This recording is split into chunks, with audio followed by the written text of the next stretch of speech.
Yeah. Yeah. Huh. It's on the mic, yeah. Zo in the zone, breaking down plays like I'm coaching from home. Women's game, rise and call it throne for the queens. I'm the conduit, connecting courts with big screens.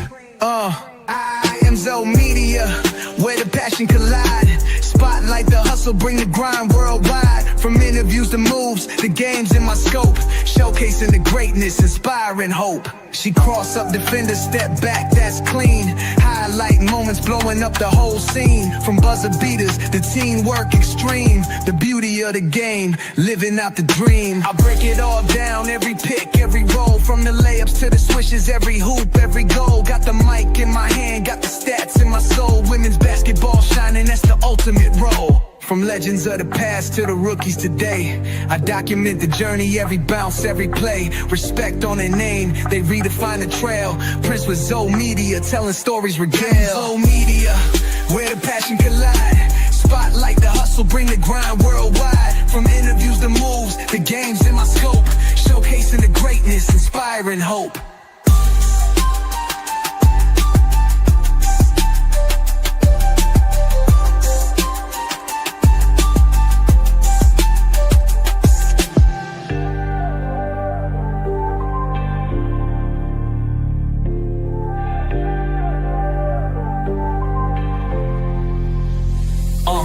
Break it all down, every pick, every roll. From the layups to the swishes, every hoop, every goal. Got the mic in my hand, got the...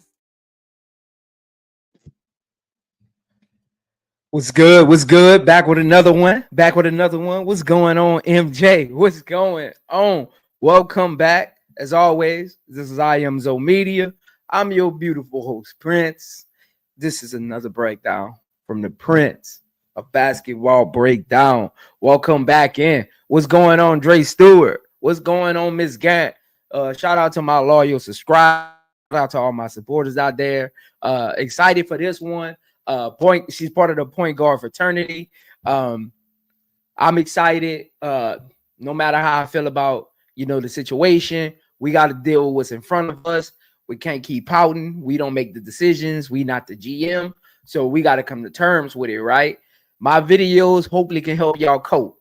Hopefully my videos can help y'all cope with the decisions so y'all can move on, have a beautiful dinner with y'all families, go out, watch a movie. Hopefully my videos today of these 4 draft picks are kind of helping y'all cope, understand the players a little better, and kind of like you got to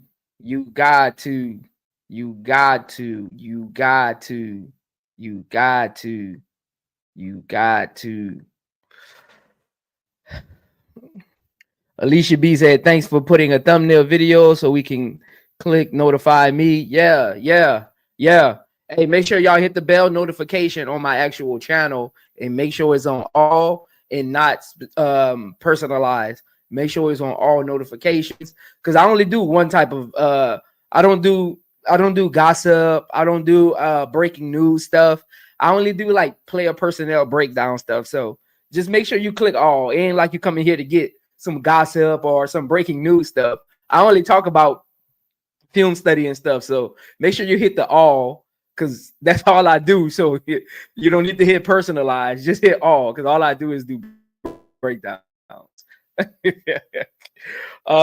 What's going on, Political Lil? What's going on, man? Appreciate y'all for pulling up. Give y'all a couple more seconds to get on in here. I like to start at like the 5-minute mark, because some people don't have the wherewithal to just click the bell, so they don't get notified right away.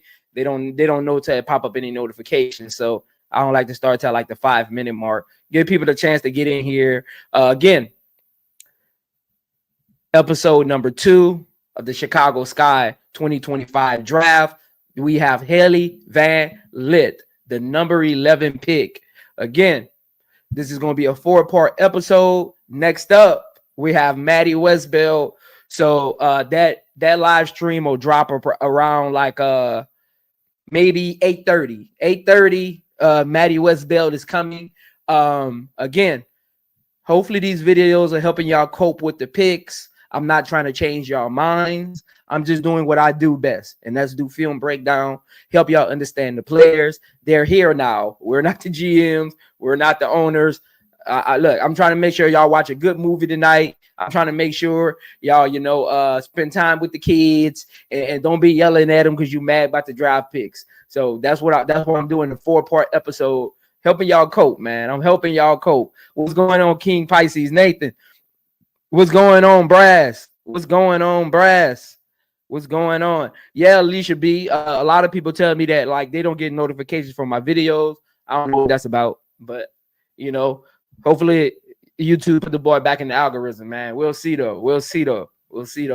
But again, welcome in. Let's get started though. Again, this is episode number 2. We have Hailey Van Lith from the TCU Froghorns, the number 11 pick by the Chicago Sky in the 2025 WNBA Draft.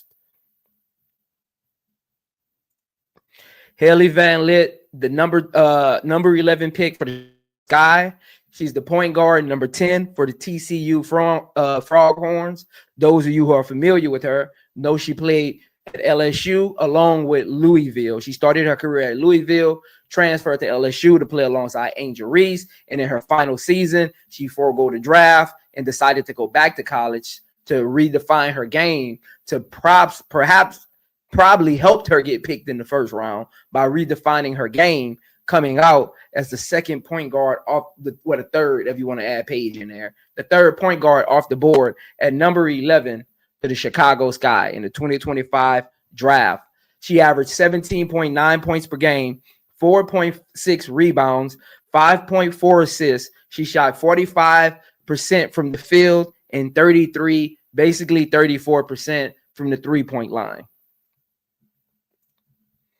Some of Hailey Van Lith's accolades: AP All-American this year, Big 12 Player of the Year this year, first team All Big 12 this year, Big 12 Tournament Most Outstanding Player this year, first team All-ACC member at Louisville in her first 2 seasons, all-time NCAA records for games started at 172 and minutes played at 5,692 minutes. That's a lot of minutes, y'all. Average 15.2 points per game, 4.1 rebound, 3.4 assists, and 1.2 steals while shooting 42% from the field and 33% from 3 and 84% from the strike in her career and her five seasons in NCAA. Most points at 680 and assists at 204 in a single season in TCU history this year, as well as getting them to their first Elite 8 in school history. She also holds the all-time single season record for minutes played for Louisville in her freshman season at 1,364 minutes. That's a lot of minutes. She also has some other accolades. Van Lith earned a bronze medal for the 2024 Olympics last year for the 3-on-3 team. She also won a gold medal in 2023 for the FIBA 3-on-3 World Cup. She's a 7-time gold medalist, adding in 5 gold medals. Shout out to Hailey Van Lith and all her other accolades. Shout out to Hailey Van Lith. As you all know, Hailey Van Lith is a 5'8" point guard. Some of her WNBA measurement comps are Julie Alman, our very own Lindsay Allen, shout out Connecticut Suns, and Natasha Heidemann, shout out to Minnesota Lynx. Her strengths, Hailey Van Lith's strengths are very particular. She has a very unique skill set, and it's all on ball. Her shot creation is probably one of the, I would say, top 5 best shot creators in the draft this year. She's great off the dribble. She has a great 1-2 dribble pull up. She's great at the step back 3. She's great at creating and drawing fouls. She's, to say how small she is at 5'8", she's amazing at being shifty, getting downhill, getting to the rim, finding her shot. She's a 3-level scorer. Her mid-range pull up is one of the best in this class. The way she can just get to the mid-range, not be fazed by the defender in front of her, find her shot. She has a particular style of play where she has to get to certain spots on the court, which is a little concerning. because I went back and watched the game this morning from the tournament. She struggles at certain areas of the court, and she always scored at certain areas, which might be kind of like a reps thing. Like you take so many shots at certain areas, and a lot of players are like that. Some players just aren't comfortable. Even some of your greats, right? Even some of your greats, men's and women's, they have particular spots on the court that they like to get to, because it's their comfortability. No matter who's in front of them, if they get 2 feet to that spot, that shot going up. And 80% of the time it's going in. That's kind of the same thing with her. She's very, very particular about where she shoots. She doesn't shoot all over the court. She's very particular about where she scores. That's why she's so methodical, because, and it's weird, I think she does need to expand that a little bit at the next level, especially playing with 2 bigs and not one, because if one's in the dunker spot, one's at the high post, she got to get a little more comfortable operating on the wing as far as like her dribble pull up. She likes to do her dribble pull up from the top of the break. If she goes wing, she's perhaps going to drive or look to facilitate. So she got to, and I thought I was like tripping when I first seen it, right? But I went back and even watched it when she was at LSU. When she has it on the wing a lot, it's going to be it's going to be kind of pick and roll, dribble drive or facilitation. But when she has it at the top of the break, she's trying to get to her spot. She wants to get to her move, step back 3, kind of like her 1-2 dribble pull up at the elbow. She likes to work at the elbow area and at the high break the most. For some reason, she isn't particular about the corner areas, like long corner. She isn't real particular about that. One set she struggles in, which is weird because she's an ISO player. She struggles in overload. Overload is when like you just got off ball action over there. Overload is basically like 10 players. You have 8 on the left side, right? You have 8 on the left side, and it's just you 2 on the right side, and you just run overload action off ball. She struggles in overload. She plays better in a crowd, which is a compliment and could be a disadvantage at times.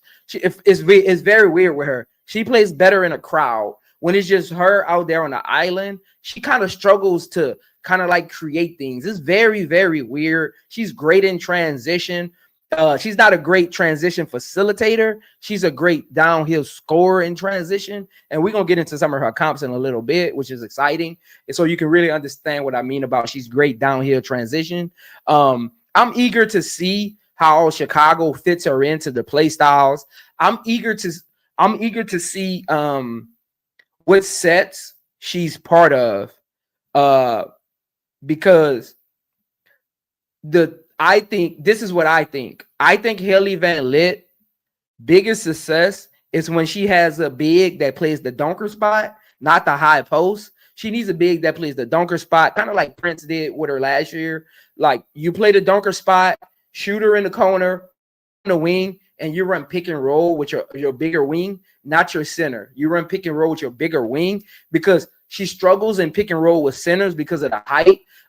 And yesterday I thought I was exaggerating, right? And I went and watched LSU games with Angel Reese. I went and watched TCU games.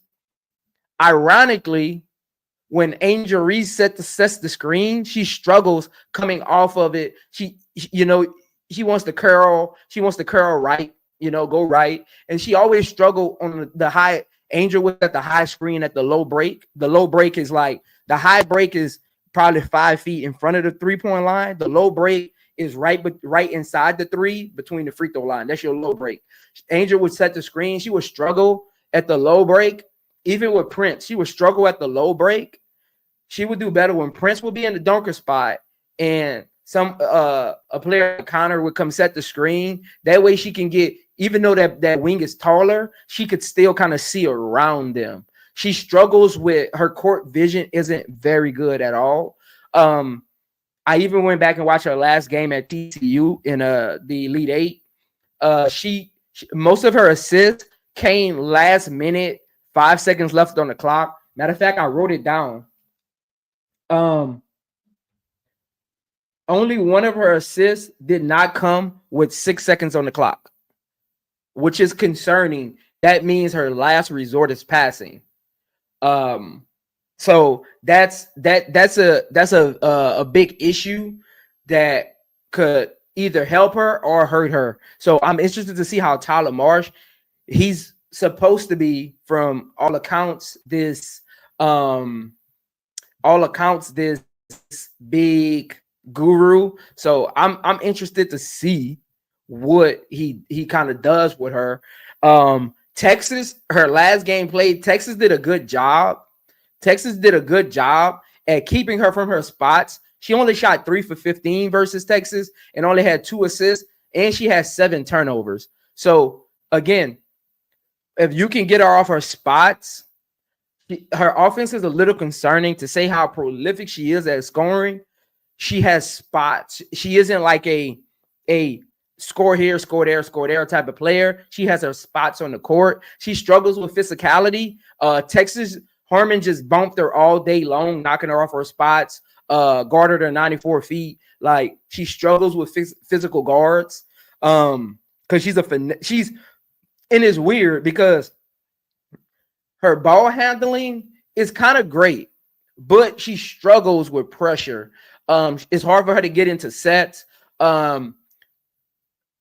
Texas coach realized that in the second quarter, because Harmon didn't press her in the beginning, but in the second quarter, he realized that she struggled with pressure. So he had Harmon guard her 94 feet, and it was hard for TCU to get in their sets, which took Prince out of the game because Prince plays the dunker spot and she plays the high wing. The high wing is like 2 feet inside the 3 on the wing. She plays the high wing. She likes to take that little shot.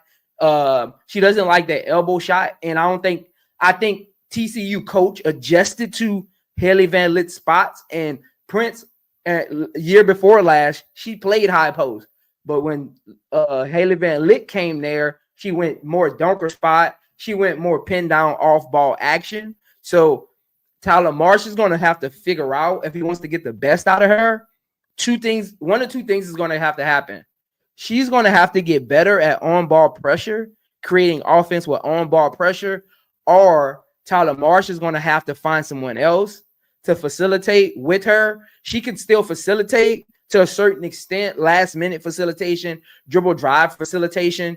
That's why most of her assists come from. They come from dribble drive facilitation, like dribble drive, kick to a shooter, dribble drive, hand it off to Prince in the dunker spot. That's where most of her assists come from. They don't really come from like the pick and roll aspect of it. So I'm interested to see how Tyler Marsh meshes her with that. And again, that's something she can learn. She just struggles with it right now. So it's going to be up to her and Tyler Marsh to figure out how to get her comfortable there. Again, when it comes to certain aspects, you can always get better. But when it comes to your game is your game. If you're a scorer, you're a scorer. If you're a defensive player, you're a defensive player. A coach can help you raise your percentage. Like Dejanay, right? Dejanay is still the same player she was in college. Her game didn't improve. Like, you don't improve your game, you improve your skill sets. She couldn't shoot.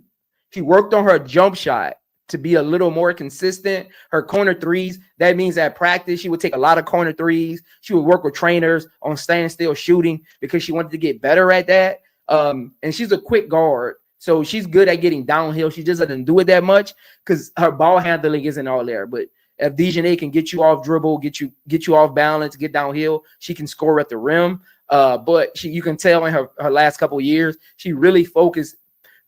Even in her injury season, it kind of probably helped her really just focus on standstill shooting, which she struggled with. So when I'm having conversations with people, I always tell people, sometimes the terminology is different. You can't change someone's game. You can only enhance what they do well. The coaches enhanced Dejanay's catch and shoot ability.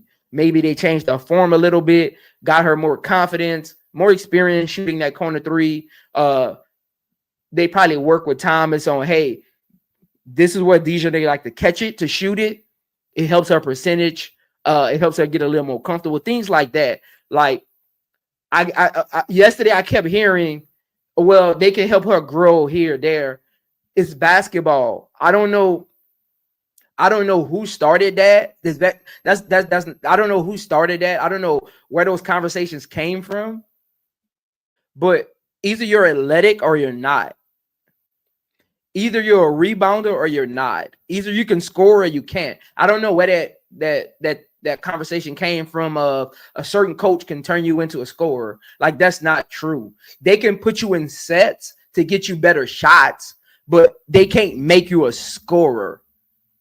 That's why sometimes you can't let the stat sheet fool you.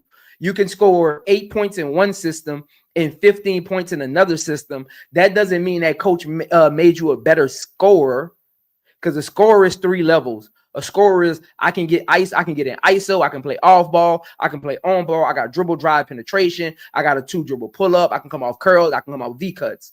That's like a scorer.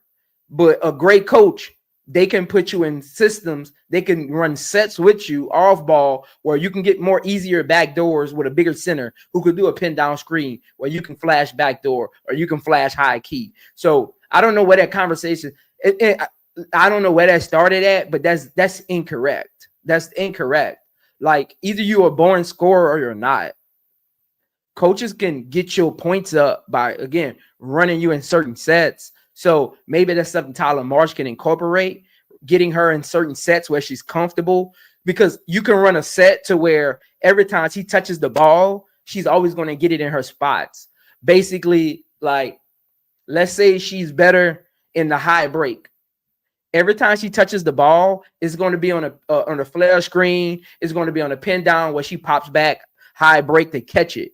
Like, that's what I mean. She'll never catch the ball in the corner because nothing in the corner area is really her spot. So again, coaches can get you in comfortable positions to score easier. But at the end of the day, scorers are scorers, defenders are defenders, rebounders are rebounders, rim protectors are rim protectors. So again, but I don't know where that started at, but I just want to clarify that. Like, that's not a true statement at all. Like, that's not a true statement, because if that was a true statement, you can score 8 one season, go to a new system, score 15. And in the next system, you should be able to still score that 15. And a lot of players haven't been able to do that because that coach put them in the right system, ran the right sets where they can get easy shots. So that's how that actually works. So for Hailey Van Lith, her facilitation, the facilitation part of it, right? I don't think people really understand how facilitation actually works. Facilitation is the same thing. Like, first of all, facilitation starts with IQ, not skill set.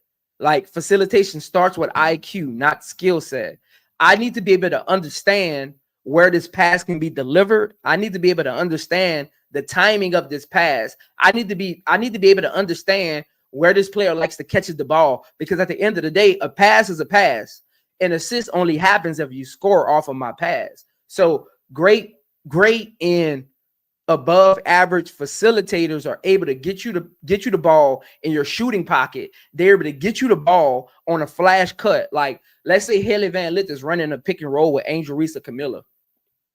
Angel Reese and Camilla probably aren't your best dribblers. You don't want Angel Reese and Camilla dribbling in traffic because their ball handling skills aren't real like supreme in traffic. So if Hailey Van Lith is running a pick and roll with Angel Reese and Camilla, you need to get them the ball on the move, put it in front of them where they can just take one power dribble or perhaps none at all, 1-2 step layup. Like, again, facilitation starts with IQ. A coach can run the best play possible, but if your IQ isn't there, that play won't work for your assist to happen. So again, that's another myth that's been going around YouTube. You can help someone become a better passer. No, if their IQ isn't to pass, they're never going to be a better passer. They're capable of passing, and being a facilitator is 2 different conversations. I'm going to say it again. Being capable of passing and being a facilitator is 2 different skill sets. That's not the same thing. That's literally not the same thing. For instance, Angel Reese has the ability to pass, but she's not a facilitator. That's two different offensive skill sets. Like, in facilitation is IQ. The ability to pass is just the ability to make the right pass at the right time. Facilitation is getting you the ball at the right time where you only got to do limited things to score. That's two different things. Being able to pass the ball in full court is just the ability to pass the ball. Being able to call a pick and roll and facilitate, do a cross court pass, do a swing pass, behind the back pass, no look pass. That's facilitation. Making it easier for all four players around you to score is facilitation. Being able to just run 1 to 2 sets where you're dumping it down low or your dribble drive and just kick it to the corner, that's just the ability to pass the ball. That's two different things. Being a facilitator, she has the ability to pass the ball. She's not your most prolific facilitator because she's more of a combo scoring guard that has the ability to pass. Her IQ for passing the ball isn't high enough for her to be labeled a facilitator because she doesn't get you easy shots. Her passing is her last resort. And to prove it, every game she played against in college last year against tough point guards, she'd never averaged more than 4 assists. Every game in college in 2025, Hailey Van Lith did not average more than 4 assists a game in none of those games against elite defending point guards. Because what happens is, if you're not a great facilitator and you just have the ability to pass, what happens is, if you're being pressured, it's called muscle memory. You go to what you know. Facilitators go to what they know. Oh, you want to pressure me, right? Cool. I'm going to use your pressure to my advantage. So that means I'm going to call for a screen. You want to continue to pressure me. That leaves me an outlet pass. You see what I just did there? The ability to pass doesn't allow you to do that. So that's something her and Tyler Marsh got to figure out as far as the facilitation. But again, is she coming there to be a facilitator? We don't really know how he's going to use her. Me and Showtime, shout out to Showtime Sports, we were having a conversation earlier. I told him that people got to stop saying they don't know what system Tyler Marsh is going to run. If you play basketball, that statement is false, because in basketball, there's only so many different type of motion. Indiana, dunker, like there's only so many. 4-1 flat, like there's only so many. Again, all coaches run the same plays. The sets are just different. Some are initiated by the power forward. Some are initiated by the point guard. Some, the power forward is in the dunker spot. The center is at the high post. Some, they run overload to the right side. Some run overload to the left side. It depends on what that point guard's strong suit is or whoever the primary ball handler is. It's basketball. It's been played for 100 years. There ain't that many plays. So y'all got to stop saying you don't know what system Tyler Marsh is going to run. It ain't that many. He only got a couple options. Like, me and Showtime was talking earlier, and I gave him the example. How many times in chat, I need y'all answer on this. I just need a thumbs up if you ever heard this. How many times you're watching a player go to a new team, NBA, NFL, WNBA, and they say in a press conference, well, we all run the same things. The terminology is different, so I'm just trying to learn their terminology. How many times you hear that from professional basketball players? When they in their press conference with their new teams, they say, well, we all run the same thing, just the terminology is different. Once I get the terminology down, I'll be fine. It's basketball. Look, people get on YouTube. People get on YouTube and make y'all think basketball is so complicated. It's really not. The terminologies are just used different by team, so they don't know what you're actually trying to establish, input, or run during that time. It's simple. Look, sports is simple.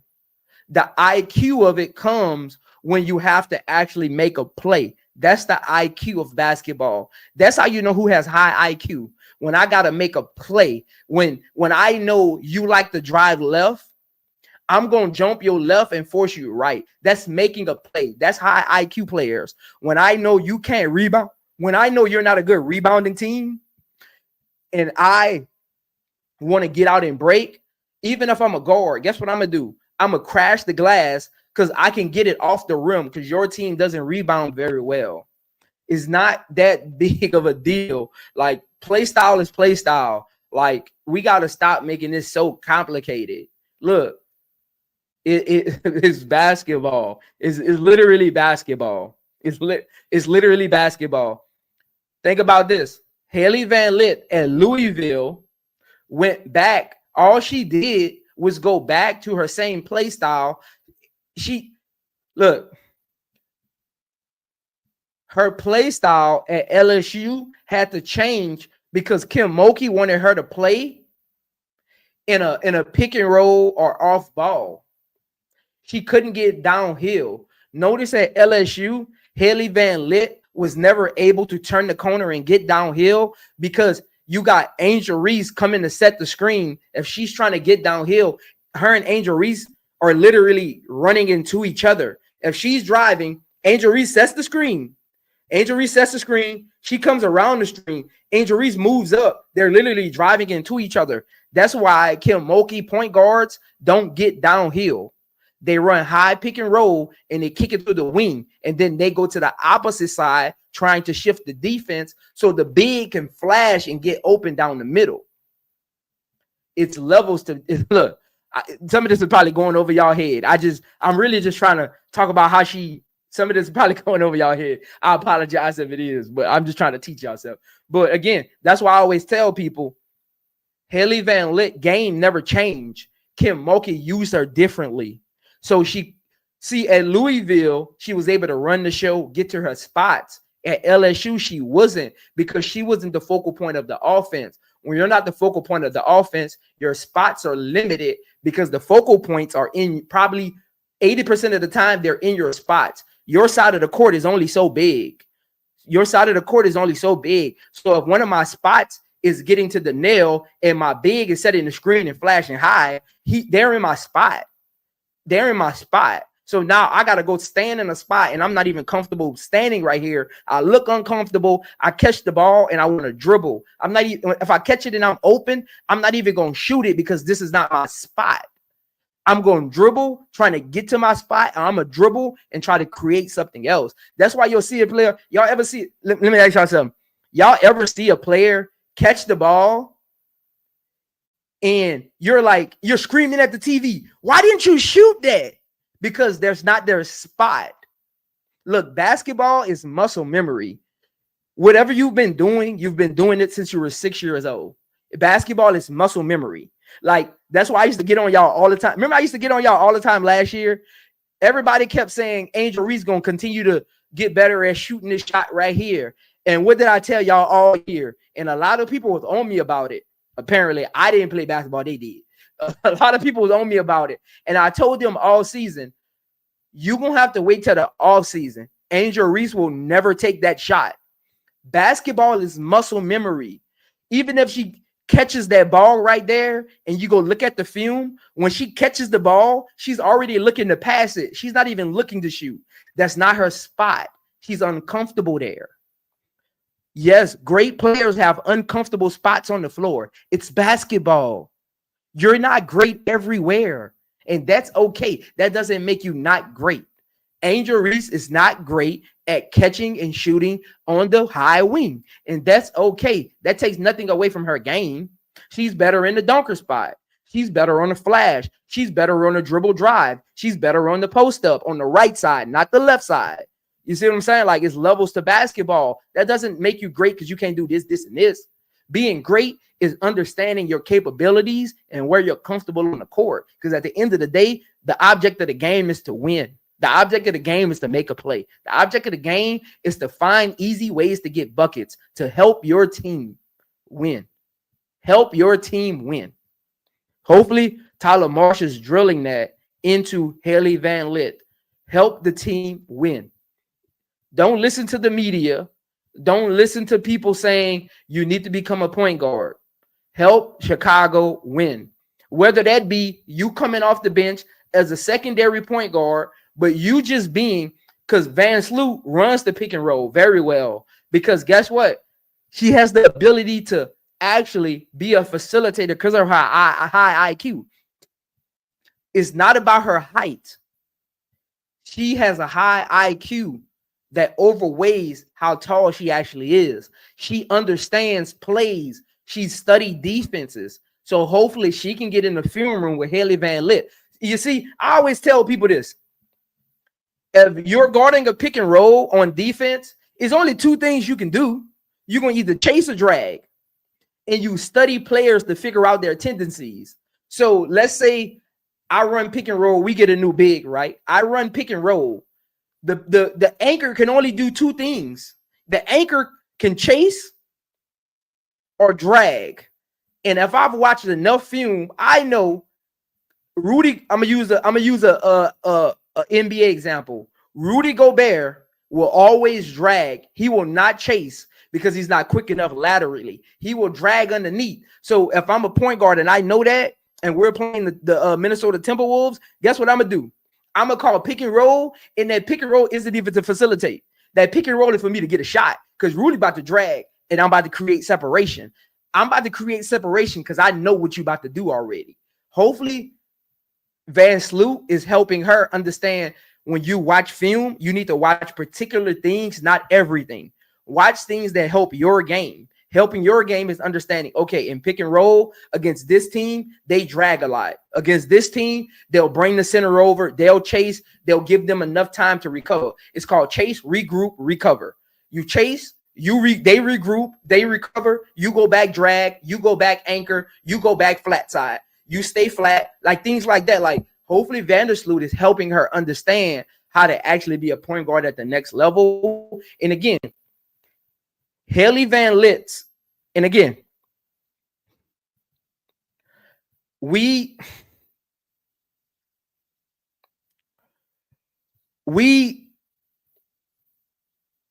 gotta be better at understanding players, right? Hailey Van Lith is a scoring guard. That you can still be a point guard and be a scoring guard because she's a willing passer. She's not like a shot chucker. She's a willing passer. I mean, she averaged 5.4 assists a game. She's a willing passer. She just isn't your best passer. But her best asset is her ability to score. Her best asset is her ability to be shifty, get downhill, get in ISO, get to her spots, get to her 1-2 dribble pull up, get to her step back three. That's her ability, right? So let fans out there, let her ability be her ability. She's not going to be Vandersloot. That's not even her game. Let her ability be her ability. That way you can actually appreciate what you're watching. Because when you actually appreciate what you're watching, basketball, look, let me tell y'all something, man. Basketball is a beautiful thing. Basketball is a beautiful thing. Like when you understand everything that's going on the court between all 10 people and you're just sitting down. Look, I sit down and watch basketball sometimes and I get teary-eyed. Yes, I get teary-eyed because I understand all the moving pieces because I've watched enough film. I get teary-eyed because basketball is a beautiful thing. When you understand everything that's going on, I swear. That's why I got on YouTube to teach people. That's why I don't do like breaking news. I spend all my time just helping y'all understand the game because I'm telling y'all, like, you get butterflies in your stomach. Like, I be watching games and I be like, she just set the most amazing back screen and nobody noticed it. Like, I'd be like, she just cut off a whole play that they was trying to run. They was trying to do a 1-4 flat where she comes on the V cut. She blew up the whole screen. Now they got to go back to the heavy side, and they was trying to go to the unloaded side. Like, I noticed things like that. Like, when you understand what's going on, basketball is so beautiful. That's why I don't understand why it got so much negativity in the basketball circles. Like, basketball is so beautiful when you really understand everything that's going on the court. I'd be like, that was nice. Like that back cut was nice. that wasn't even part of the play. She deviated. Because first of all, you can tell when somebody deviates from a play, the other 4 players aren't even looking in that direction. That's how you know that play wasn't even meant for them. Because when I do a breakdown, sometimes I'll even point it out. I'll be like, when I did the Serena Sundell breakdown, I showed y'all, I was like, Serena Sundell just understands basketball because those 2 players right there weren't even part of the play. She got them open by understanding that corner man is eyeballing her. She's ball watching. And she probably noticed that throughout the game. Keep ball watching. You just go to the corner. She going to keep ball watching. One of these plays, when I dribble drop, I'm going to find you. That's what y'all be wondering what we talk about in huddles. That's what we talk about in huddles. That's what be going on. Like, that's what point guards be talking about. We be like, hey, every time we run this play and you go to the corner and I drive, all he do is watch me. Next time, look, go far corner and look, soon as I drive, you go to the high wing and I'm gonna kick it to you. They be like, bet. I'll be like, just have your hands out and get ready to shoot. Because they ball watching me, all you gotta do is move. Because now they stuck in the corner guarding nobody, and you getting the open 3 on the wing. Like, that's what be going on in huddles. That's what we be talking about when we be grabbing the clipboard and stuff, or we be pointing. That's stuff we be talking about. We just be talking about like, hey, on this play right here, do this. Hey, on this play, he keep dragging. So this is what I need you to do. Soon as he come drag, I'ma shoot. If I miss it, you go box out and get the offensive rebound. Because the center dragging, that means he late to the rebound. He's trying to be an underneath anchor. Like, that's little nuances, man. But basketball is a beautiful thing. If you know what's going on, basketball is beautiful. It's beautiful.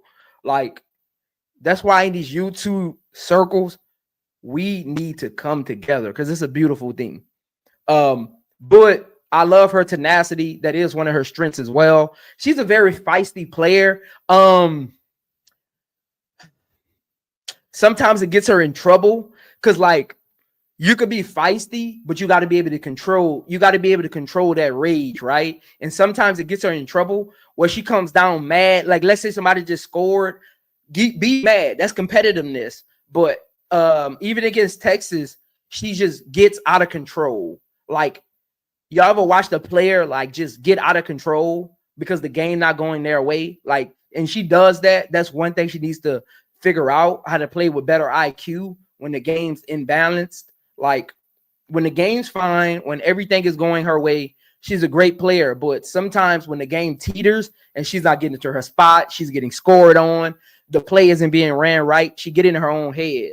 So for her, she needs to find out how to like temper that.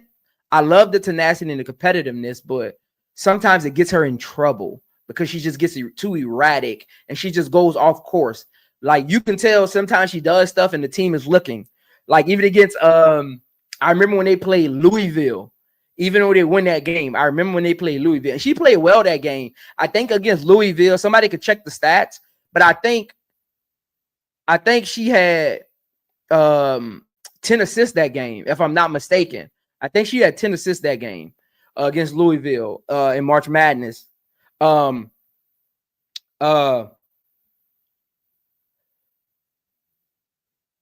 She got too emotional, and you can tell that as far as her mindset kind of shifted, and then the team started like looking. The team started looking like, "What are you doing?" And they were up. She just got too erratic. Like, she got to find out how to temper that rage or whatever like that. But outside of that, I actually like her game.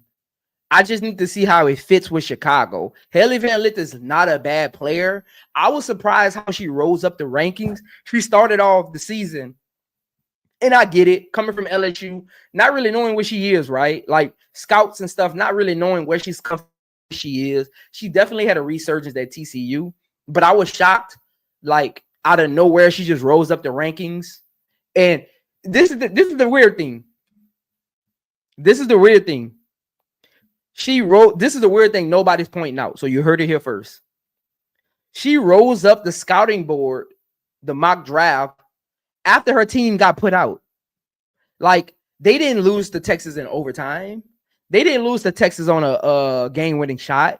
They didn't lose to Texas in the fourth quarter. They were never winning that game. So I'm wondering, like, how you rose up the draft stock when you weren't even playing. Like, you would have thought while she was playing, beating Notre Dame, beating her former school in Louisville, she would have rose up the rankings then. She didn't rise up the rankings until they lost. That's very weird. I never understood that, but hey, I'm not a media guy. I don't do none of that, but that was very, very weird.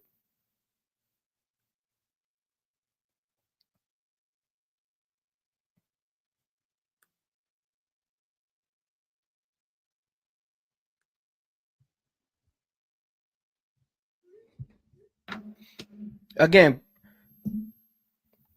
appreciate y'all tuning in. Man, hit the like button if you haven't already. Hey, you see any spammers in the chat, man? Make sure you get them out of there. Those of you who got wrenches, Bree, Alicia B, B Will, Uncle J.E. Y'all see any trolls in the chat? Make sure you get them up out of there, man. Look, I'm one of those people. I just do film breakdown. I don't care about how many subscribers I got. People gonna tune in anyway. Because you can watch videos without being a subscriber. So if somebody in the chat being spicy, man, get them up out of there. But again, appreciate y'all for tuning in. Make sure y'all hit the like button. Again, her turnovers is one of her biggest weaknesses because she doesn't get the facilitation of it. She forces passes sometimes, trying to be a little too cute. She tries to be flashy, but you got to understand angles when you pass. Like if you drive, you got to get the pass ahead. She passes it behind sometimes, especially with like playing with Prince. You put the ball in the air. Why are you chest passing it or bounce passing it to Prince when she's rolling to the rim? Get the ball in the air. And I don't like their coaches. I think their coach is a great offensive mind, but he never helped her adjust to the facilitation of how to get downhill and facilitate. Like she passed the ball behind Prince a lot during the season, and it never got corrected. Even in the tournament, she did it a lot, especially against Texas. Like her timing on her passing needs to improve.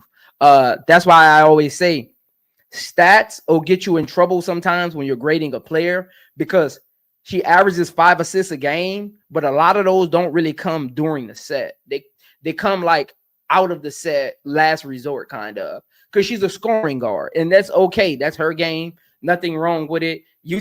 With Hailey Van Lith, you just got to have another facilitator on the court. Like if Tyler Marsh wants to run the ball through Angel Reese, that's fine. If he wants to run it through Camilla with her on the court, that's fine. Even Ariel Atkins in the primary point guard role with Hailey Van Lith on the court, and Hailey Van Lith going into the scoring, because Hailey Van Lith can come in and change the tempo because she's fast. She can get downhill. Vandersloot is kind of slow, methodical, so she can be a change the tempo kind of guard. She can be your scoring guard, your scoring punch off the bench. Maybe that's what he's going for, and he's hoping Ariel Atkins can be the secondary point guard. I don't know what that looks like, but her best bet is to always have a secondary facilitator with her on the court. That way, when she's in her mode of just shooting, you got someone else that's looking to get everybody else involved. Because sometimes she is the deer in headlights when she's like in her shooting mode. She is the deer in headlights. Her pick and rolls are for her to score. Her ISOs are for her to score. When she gets downhill, she's not facilitating. She's not driving and kicking. She's going up with it. She's laying it up. So that right there is Tyler Marsh is going to have to figure out what that looks like and how that works for her. But turnovers, she averaged 3 turnovers a game on 5 assists. That's not very good. 5 assists, 3 turnovers a game is not very good. I get she didn't have like a lot of ball handlers around her, but that just means you got to, especially as a 5th-year veteran, you got to be a little more better with the ball. Don't rush shots. Take your time. You don't got another ball handler on the court. You don't got a lot of prolific shooting on the court. That's when point guards say, okay, hey, coach, we can't run fast this game. This team plays the passing lanes, coach. This team's like the pressure up us up top. We gotta be methodical, bring 2 high. They want to pressure, we bring 2 high, put 1 at the high break. That way we can dump it over the top. Whoever passed the ball, right? Let's say you got 2 at the top break, right? They pressure in the ball. You put 1 at the free throw line. You put your secondary passer line, not on the other side. You bring your second best ball handler up top with you. They pressure me. They come double team me off the break, right? I kick it to my secondary ball handler at the free throw line or at the high break, however high the press is. That's one thing TCU never did against Texas, which was very weird. I'm like, y'all can literally score every time. Like, Texas has no backside help. Coach, what are you doing? Sometimes coaches can get a little too cute and get stuck in their ways, like, I'm going to win my way instead of adjusting. And I think that's what happened with TCU. It was, I'm going to win my way instead of adjusting. Sometimes, coaches got egos too. Look, you bring 2 high, right? They pressure Hailey Van Lith. They double team her off the dribble. Over the top to your second facilitator.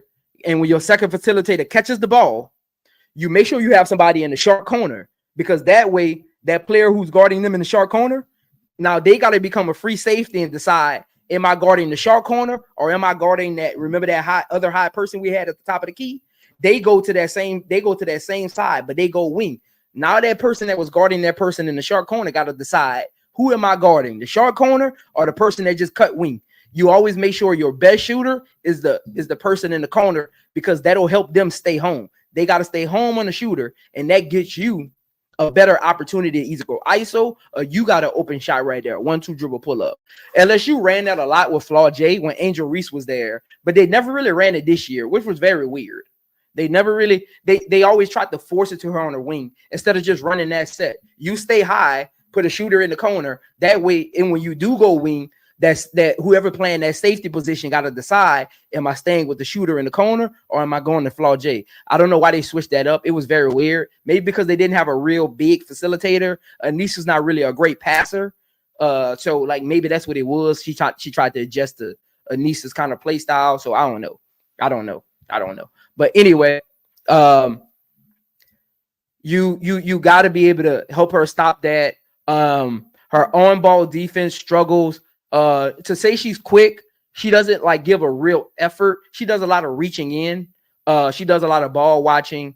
Hopefully at the next level, the veterans can kind of get on her. Like, I'm thinking Ariel Atkins might be the best person to help her on defense, because Ariel Atkins is only like 5'10". I mean, 2-inch difference. Maybe Ariel Atkins can show her how to like be a little more methodical on defense, how to be a little more smarter, raise her IQ a little bit. So we need to see how that kind of looks, that dynamic looks. Hopefully Ariel Atkins can kind of help her perimeter defense, because Ariel Atkins, we all know, is the only WNBA player to make all defense their first 5 years in the league. So hopefully Ariel Atkins can kind of help her with that. Because she's very quick. So it's more she's just lazy on defense. It's not her speed. I don't think it's her IQ. She's just very lazy on defense. She plays lazy defense. Like if you do a crossover, she'll just let you go. If you're just standing there, she'll guard you. But when you go to make a move where she got to work, she don't really give that secondary effort. And her court awareness isn't really good. I went back and I watched the Louisville game. Like I said, she dribbles into traffic too much and gets lost. She does that. You ever seen a person like a point guard, like they drive, and if it's not there, they drive around the rim? She gets in trouble a lot doing that. She'll try to drive baseline, ball bounces off her foot. Her court awareness isn't real strong. She doesn't understand when the player's open, things like that. Her court awareness gotta pick up a little more. But some of her WNBA comparisons: Jordan Canada, downhill scoring, dribble drive facilitation. Like I said, sometimes she's good when she's driving downhill and she doesn't have like her one-track mind. She's good at like dumping it off to the dunker spot. So her dribble drive facilitation, 3-level scoring. Again, she got the step back 3, she got the dribble pull up, and she can get downhill. Lindsay Allen is another comp for her. A lot of people, me and Showtime was having this conversation earlier. A lot of people get caught up on what they've seen from Lindsay Allen this year with Chicago, but they forget Lindsay Allen was a great player coming out of Notre Dame. Like, Lindsay Allen was a great player, and she was a scoring guard. shifty ball dribbling, open court passing, dynamic shot making are some of her comps that Lindsay Allen has as well. And of course, I always like to do an NBA comp for all those who are just coming into the WNBA, who haven't been watching it a long time. Darius Garland in the NBA is really a great comparison for her. 3-level scorer, quickness, ball handling. They have real good comps. Their defense is almost the same. They got that stationary defense, but if you make an action, you can get by both of them. So like Darius Garland is a great offensive comp for her. Their offensive skill set is kind of the same. They're quick downhill. They're shifty, great ball handling skills when they're not being pressured, 3-level scorers. Again, that'll do it for episode number 2 with Hailey Van Lith. Again, I'll see y'all at 9 o'clock for Maddie Westbeld. Again, that'll do it for the number 11 pick in the 2025 WNBA Draft. I hope you all learned something. Appreciate all the comments. Appreciate everybody watching, tuning in, and I'll see y'all in a little bit. Y'all stay locked in, stay learning something, and y'all be cool. I am Zo Media, where the passion collide. Spotlight the hustle, bring the grind worldwide. From interviews to moves, the game's in my scope. Showcasing the greatness, inspiring hope. She cross up defender, step back, that's clean. Highlight moments, blowing up the whole scene. From buzzer beaters, the teamwork extreme. The beauty of the game, living out the dream. I break it all down, every pick, every roll. From the layups to the swishes, every hoop, every goal. Got the mic in my hand, got the stats in my soul. Women's basketball shining, that's the ultimate role. From legends of the past.